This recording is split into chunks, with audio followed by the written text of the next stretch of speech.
Olá, venho contar o que seria uma anedota um tanto longa, mas tenho orgulho de poder contar qual foi a minha pequena história de vida. Quero compartilhar isso para que quem ler saiba que sempre há uma maneira de conciliar com o passado e consigo mesmo, com a minha história talvez como exemplo. Como diz o título, até poucos meses atrás minha vida era um verdadeiro desastre, cheia de erros, desconfiança e até de não querer mais estar por perto. Tudo começou desde muito jovem, me intimidavam terrivelmente, meu peso não ajudava muito e apesar de querer fazer amigos, todos me olhavam como um esquisito na aula. Diziam que minhas coisas estavam infectadas por uma doença que eu tinha e eles até me bateram entre vários no banheiro. Depois de sofrer bullying intenso por 2 anos, tive que repetir um curso porque essa era a solução da instituição para acabar com isso. Repetindo aquele ano, conheci aqueles que até hoje são meus amigos, mas desde muito jovem não me sentia confortável comigo mesmo e sentia que ficava sozinho a maior parte do tempo. Mais 2 anos se passaram. Eu estava com a idade de 12 anos neste momento e eu conheci uma garota. Vamos chamá-la de Garota G, pois isso será importante mais tarde. Aos 13 anos conheci muito mais pessoas, hoje não converso com muitas das que conheci naquela época, mas ainda as amo como se fosse ontem. Até essa idade eu ainda carreguei esse passado e não conseguia esquecer. Aí conheci uma garota que seria minha primeira namorada. Foi algo legal, mas sendo um tanto imaturo acabou bem rápido. Agora aparece a garota G e começa o que seria uma etapa muito complicada. Essa menina, sendo prima da minha melhor amiga naquela época, comecei a gostar dela e acabamos sendo namorado e namorada. Nessa fase, passamos alguns momentos juntos e com isso, quando fui diagnosticado com depressão severa, o que? Uma surpresa, eu estava ignorando isso. Durante os 11 e 13 anos houve ataques contra mim, mas consegui me salvar por um milagre. Vendo que estava muito mal, me levaram a um psicólogo e depois a um psiquiatra que me receitou comprimidos para conseguir melhor. Os comprimidos me ajudaram a controlar meu humor e minha namorada naquela época também me ajudou, mas às vezes havia certos comportamentos deles que se aproveitavam do meu estado, como se ela ficasse brava, ela não atendia minhas ligações ou ela não me deixou expandir, tendo ataques de ansiedade ou mesmo caindo muito emocionalmente. Nesse período em que parecia não estar melhorando e sim piorando, meu psiquiatra, ao sempre lhe dizer que eu não sentia melhora, me disse que iria questionar se deveria ir para um hospital psiquiátrico, porque segundo ele, eu estava ficando quase sem emoção. Isso me assustou muito, graças a alguma coisa, não me internaram, mas depois veio o pior.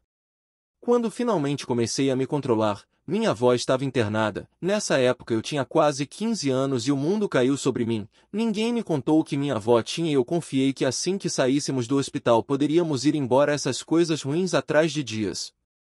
Pouco depois, minha mãe e meu pai me disseram que minha avó estava com câncer terminal, que havia pouco ou nada para fazer e que praticamente minha avó não sairia dessa e se um milagre acontecesse ela poderia viver mais um ano. Eu rezando por esse milagre comecei a escrever para minha avó, cartas feitas à mão para que ela sempre lesse o quanto eu a amava e o quanto queria que ela se assumisse. Graças a ela comecei a escrever outras coisas, poemas, etc. Mas um dia, depois de ter visto ela, depois de voltar e ela piorar, minha mãe liga para meu pai. Minha mãe tinha ficado no hospital para acompanhar minha avó. Ela conta para meu pai que minha avó morreu. Meu mundo desabou de novo. Meu estado piorou muito e tive que ficar em casa porque não queria sair. Agora vem o que chamo de fase de voltar a amar e não estou falando de amar as pessoas, ainda tinha namorada, mas de tentar reavivar minhas paixões. O que mais me ajudou na minha depressão foi jogar videogame. Eu amei, amo e sempre amarei videogames, pois eles me ajudaram a me sentir melhor quando tudo estava indo mal, mas depois que começaram a piorar eu não gostei mais deles e depois após a morte da minha avó, eu não conseguia nem sair da cama. Num dia desses, resolvi tirar a poeira do meu antigo PlayStation 2 e jogar Mega Man X4. Não senti que ia me divertir, mas quando toquei no controle, senti nostalgia e com isso sorri para a tela. Passei horas brincando e esquecendo do que estava ao meu redor. Com isso consegui avançar melhor e consegui superar o luto com prudência. Já aos 16 anos ele terminou com minha namorada, ele não sentia mais o mesmo e pelo quão tóxico ele havia se tornado, ele estava me prejudicando demais. Durante esse ano meu psiquiatra percebeu algo que eu não tinha percebido. Meus pais eles não me levem muito a sério com meus sentimentos e meus problemas. Várias vezes ao longo dos anos disseram que eu exagerei no que estava acontecendo comigo, que tinha gente que estava pior e até que não adiantava eu ir ao psiquiatra. Várias vezes sugeriram deixar e eu sempre disse isso: se eu deixasse, provavelmente acabaria no subsolo.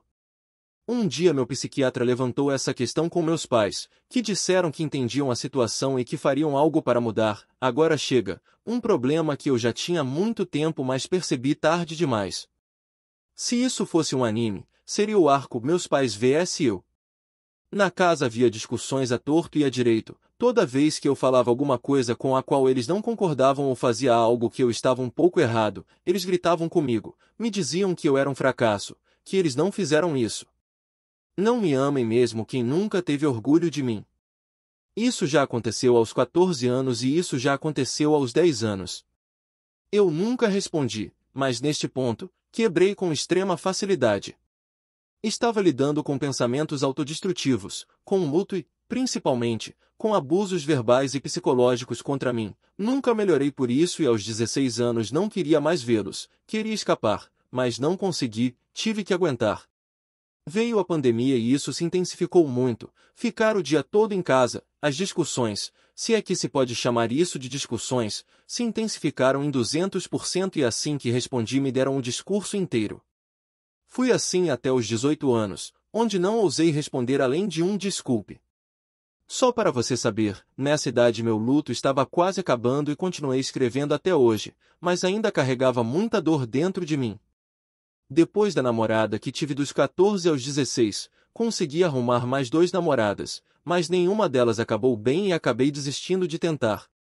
Também aos 16, o melhor amigo cujo primo eu namorava se separou por ter ficado bravo comigo por algo estúpido, me deixando ainda mais afundado e passo esses detalhes rapidamente. Por quê? Simples, as histórias são muito grosseiras, talvez em outro post eu conte a fundo meus relacionamentos fracassados? Voltando ao caso e com essas informações extras, chegamos aos 18 anos, trocando de psiquiatra, e quando falei com ela, minha nova psiquiatra veio até mim e confessou que viu minha falecida avó e que por um tempo ela também viu minha mãe. Por isso achou um tanto irônico cuidar do neto e do filho de seus pacientes. Depois de me fazer um check-up, ela diz que vai me indicar um psicólogo, que é extremamente relevante para essa história. Quando conheci meu psicólogo, fiquei um pouco nervoso, mas não demorei muito para ganhar confiança. Na primeira vez que ele me viu, ele me disse que eu era extremamente maturo e até idiota, mas que estava ali para ajudar. Me tirasse daquele rio de lixo em que eu estava, contei toda a minha história e ele imediatamente tirou conclusões e iniciamos o tratamento. O primeiro passo, parar de concordar com seus pais e questioná-los. Minha cara de surpresa com isso fez rir muito. Ele me explicou que, pelo que eu falei para ele, ele sabia de onde vinham meus problemas e imaturidade e o problema era a minha casa. Graças a ele comecei a amadurecer, comecei a deixar muitos pensamentos para trás, me reconciliei com amigos, fiz novos amigos e vi o mundo de uma forma diferente. Mas agora, onde ficava a minha escola enquanto tudo isso acontecia? Vou começar a explicar. À medida que fui amadurecendo, comecei a conhecer muitas pessoas que até hoje sou grato por ter conhecido e que me puxaram na orelha quando eu errei. Uma delas é uma das minhas melhores amigas hoje, que começou a se interessar em um dos meus melhores amigos e os dois começaram a namorar e namorar mais tarde. Acho que foi o pior erro. Meu melhor amigo mudou completamente, ficou arrogante, falou mal de mim pelas minhas costas e eu literalmente não reconheci mais meu amigo. Depois disso, comecei a me distanciar daquele amigo e do meu grupo de amigos para se aproximar de outro. Eu precisava de ar fresco, aquele ex-melhor amigo até hoje, não parava de fazer besteira de novo, já era insuportável e meu melhor amigo, não parava de fazer besteira também, procurando por ele e ignorando meus avisos, já que eu não consegui forçá-la a nada. O grupo começou a se dividir e agora chega algo que eu nunca pensei que aconteceria comigo.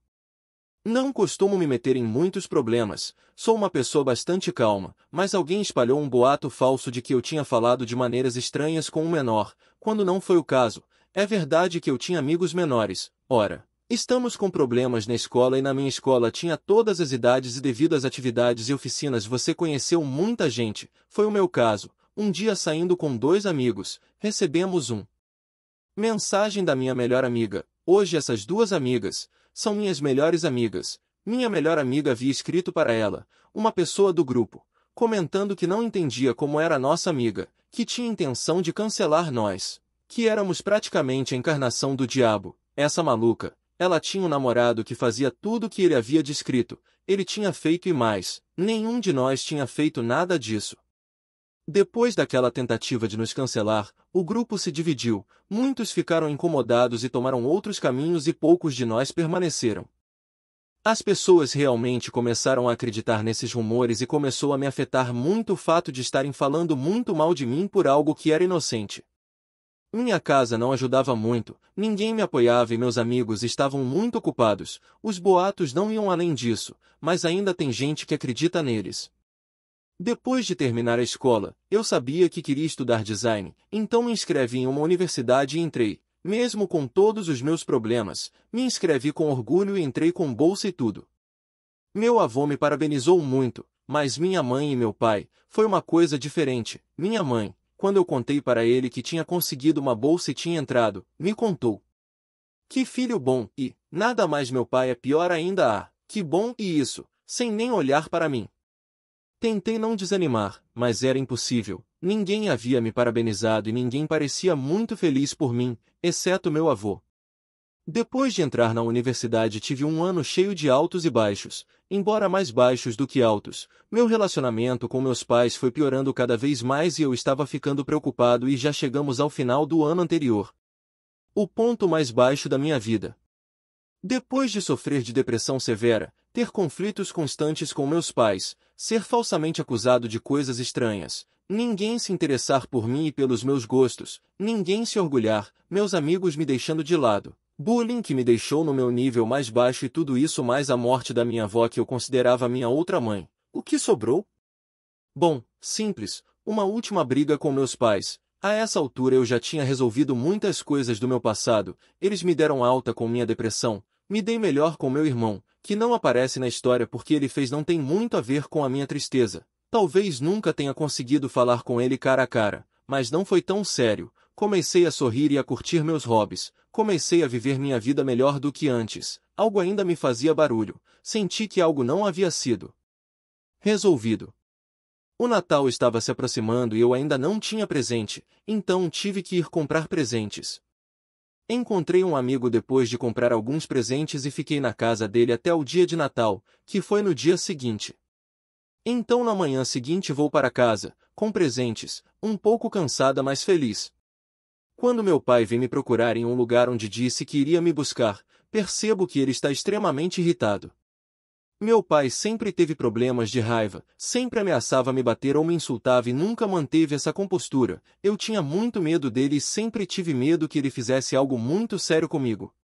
Voltando ao caso, meu pai começa a gritar no carro na volta para casa, dizendo que eu era um ingrato, um filho estúpido, que eu era um inútil, que não respeitava minha mãe, que era uma vergonha e muitas coisas horríveis. Meu rosto e meus pensamentos me nublaram e comecei a chorar. Ao que ele ameaçou me bater se eu chorasse, já que eu não estava sendo homem o suficiente naquela situação, o que eu poderia fazer? No dia anterior eu tinha contado para um amigo super orgulhoso que estava me dando melhor com meu pai e agora ele me contava tudo isso, como se fosse uma ironia da vida. Cheguei em casa arrasado, não queria mais nada, não. Eu queria continuar existindo, não queria ver ninguém, queria chorar, me machucar, fechar os olhos e não acordar, queria descansar. Agora, por que ele ficou com raiva? Há alguns dias, antes daquele drama, minha mãe ficava me ligando o tempo todo. Por estar ocupada, eu disse para minha mãe ligar menos, já que ela não estava ligando para perguntar sobre mim, mas sobre meu gato e que ele ligava todos os dias. 10 minutos foi chato. Ela ficou brava e não conversamos sobre isso, achando que era a melhor opção, sabendo que meu pai era violento a forma como reagiu conosco, nunca foi assim com ela. Ela contou a ele e me disse para fale comigo sem ficar com raiva. Conto, raiva, sim. Passei um Natal onde os dois me culparam por ter sido um Natal horrível. Meu irmão me perguntou se eu estava bem quando íamos para a casa dos meus bisavós e eu tive que fingir que nada tinha acontecido, me segurando querendo morrer naquele maldito banco do carro. Mas como eu poderia conter toda essa dor? A única pessoa que me desejou um Feliz Natal foi minha psicóloga para quem liguei chorando e quase pensando que seria a última ligação que faria. Esta chamada é importante, fique com ela.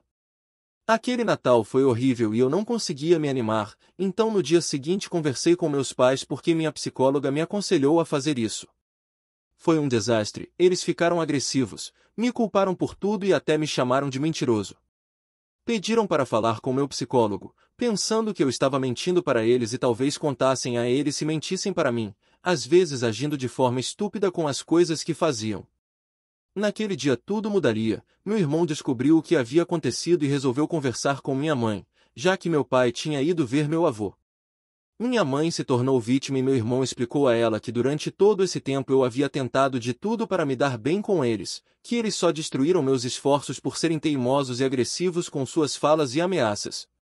Minha mãe recobrou o juízo por acaso e foi para o meu quarto. Ela começou a conversar comigo enquanto eu chorava, ela me contou um discurso que já tinha ouvido e eu disse de forma clara e concisa: se você não mudou, é melhor não me dizer que mudaria, já que você mudou quebrou essa promessa muitas vezes. Ela me disse que sabia que eles já haviam estragado tudo muitas vezes, que ela realmente havia refletido e que seria ela quem se encarregaria de mudar meu pai e sua atitude em relação a nós. Conversamos por cerca de 25 minutos até que antes de sair ela me perguntou algo que me fez chorar. Filho, como foi seu Natal? Não consegui conter as lágrimas depois de responder. Acho que foi o pior Natal da minha vida. Depois dessa conversa, fui até meu irmão e o abracei. Disse a ele que estava muito grato por aquele pequeno apoio, porque graças a ele as coisas finalmente mudariam. Meu pai relutou em mudar, mas então percebeu, demorou para se desculpar e para o ano novo, ele veio até mim, me abraçou, pediu desculpas e começou a chorar, pois disse que tinha sido um pai ruim e que ele queria se redimir. Depois disso, depois de passarem um excelente ano novo em todas as áreas, depois dos dois me reiterarem que as coisas iriam mudar, foram conversar com minha psicóloga, porque sim, faltou isso. Depois de conversar com eles, eles mudaram ainda mais, pois ele ressaltou que eles estavam estragando tudo, que não éramos mais uma família, mas uma bagunça. Com ele, me reconciliei com meus pais com ele, me aproximei do meu irmão com ele, conheci ainda mais pessoas incríveis com ele, me reconciliei comigo mesmo e com meu eu do passado. Desde aquele dia, meus dias nunca foram ruins, tive dias mais divertidos que outros, mas rio e me divirto fazendo o que amo, estudando o que gosto, fazendo meus hobbies e também aprimorando minha escrita a qual sempre me dedico. Eu mesmo a minha avó, que ela descanse em paz e acima de tudo, durma tranquilamente, sabendo que o dia seguinte será melhor do que aquele que vivi. Obrigado pela leitura, espero que minha história de vida ajude você a saber que apesar de toda confusão e tristeza, você sempre pode ter uma segunda chance, sempre podemos melhorar.